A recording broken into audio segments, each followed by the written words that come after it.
देखिए, उस पश्चिमी राजस्थान का सबसे एक जो गंभीर और संवेदनशील मसला जो है वो मैं आज आप सभी के माध्यम से आगे तक रखना चाहूंगा। इस मसले पे हमने आज स्थगन भी लगाया था और कई सारे ऐसे परिवार हैं जो इन सब चीजों की वजह से परेशान भी हो रहे हैं या प्रताड़ना भी उनको झेलनी पड़ रही है। मैं चोटन के हमारे धड़ाऊ गांव के बारे में आपको बताना चाहूंगा। धड़ाऊ गांव के एक भगू सिंह हुआ करते थे। लगभग आज से 45 साल पहले जब भारत और पाकिस्तान की सीमा पर फेंसिंग नहीं थी तो वो खेत में काम करते करते उस पार चले गए। पाकिस्तान के रेंजर्स ने उन्हें गिरफ्तार कर लिया और आज भी 45 साल बाद भी हम लोग, ऐसे कई सारे लोग हैं जिन्हें अभी तक वापस नहीं ला पाए। उनके परिवार ने प्रदेश के और देश के सब नेताओं के आगे गुहार लगाई। थोड़े दिन पहले उनके परिवार से कुछ लोग आए, उन्होंने कहा कि 45 साल हो गए, अब हमें प्रदेश की सरकार और देश की सरकार पे भरोसा है कि वो कुछ न कुछ कदम उठाएंगे। ऐसे मामलों को प्रदेश की सरकार के सामने, प्रदेश के सबसे बड़ी पंचायत में आप रखें। वाकई ये बहुत बड़ा और गंभीर विषय है कि कोई परिवार का व्यक्ति 45 साल तक एक देश से दूसरे देश में प्रताड़ना झेल रहा है और हम आज भी उन लोगों के बारे में नहीं सोच रहे। मैं बताना चाहूंगा कि लक्ष्मी कंवर से उनकी शादी हुई थी। लगभग अब लक्ष्मी कंवर जी की भी उम्र 60 साल हो गई है। आज भी वो इसी इंतजार में है कि प्रदेश की सरकार, हमारे नुमाइंदे, हमारे जनप्रतिनिधि इस बारे में बात करेंगे और उन तमाम लोगों को जो हमारे लोग हैं किसी कारणवश भूलवश उस तरफ चले गए हैं, उनको छुड़वाने का प्रयास करेंगे। साथ ही साथ क्योंकि मैं भारत और पाकिस्तान की सीमा से आता हूं, मेरी जो लोकसभा और विधानसभा क्षेत्र है वो बॉर्डर पे है। सीमांत के कई सारे लोगों का उस पार संबंध भी रहा है। अमरकोट हो चाहे सिंध का क्षेत्र हो, मूल रूप से मैं बात करूंगा, हमारे सोडाज हैं, कोड़ी है, भील समाज के मेरे भाई हैं, सिंधी समाज के हमारे भाई हैं, साथ ही साथ हमारे मेघवाल समाज के और दलित समाज के भाई हैं, जो जिनकी रिश्तेदारी आज भी उस तरफ है, पर वर्तमान में उन्हें आने जाने के लिए भी बहुत बड़ी समस्या का सामना करना पड़ रहा है।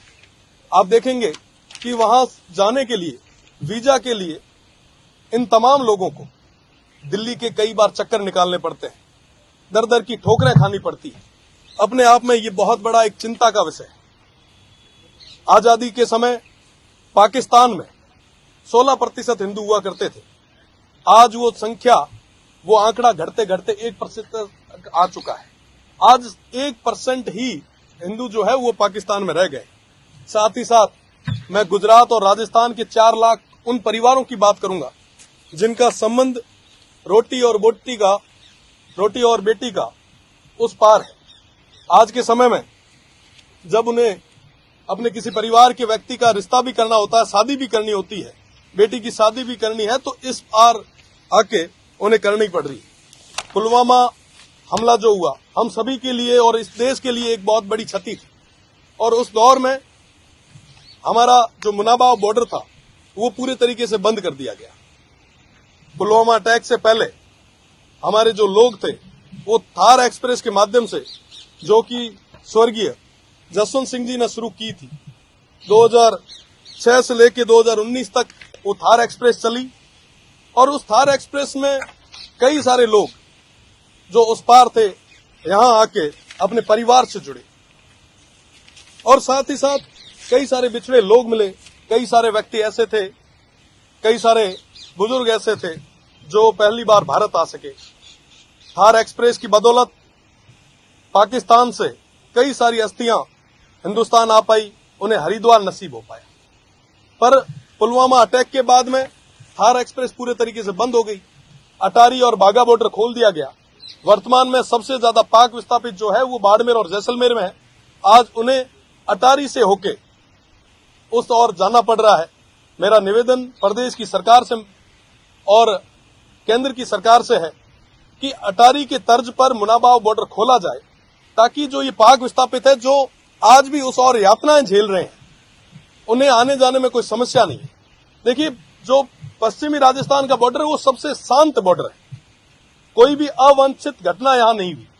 तो इसके लिए आज हमने स्थगन लगाया था और आने वाले समय में भी इन पाक विस्थापित जो हमारे भाई हैं, जो उस ओर परेशान होकर इस ओर आए हैं, उन्हें पूरी व्यवस्था कैसे मिले, इसके लिए हम प्रयास भी करेंगे। साथ ही साथ मेरा पुनः निवेदन रहेगा कि मुनाबाव बॉर्डर को इस तरह पे खोला जाए। अगर पाकिस्तान अपनी जीरो लाइन तक, थोड़े दिन पहले 15 दिन पहले आपने देखा होगा कि जीरो लाइन तक वो अपनी ट्रेन ले आया है, तो क्यों नहीं हम भी एक ऐसा प्रयास करें ताकि हमारे लोगों को कम से कम समस्या हो। जो पाकिस्तान में प्रताड़ना झेल रहे हैं, क्यों नहीं हम उन्हें अपने देश में जगह दें। बहुत बहुत धन्यवाद।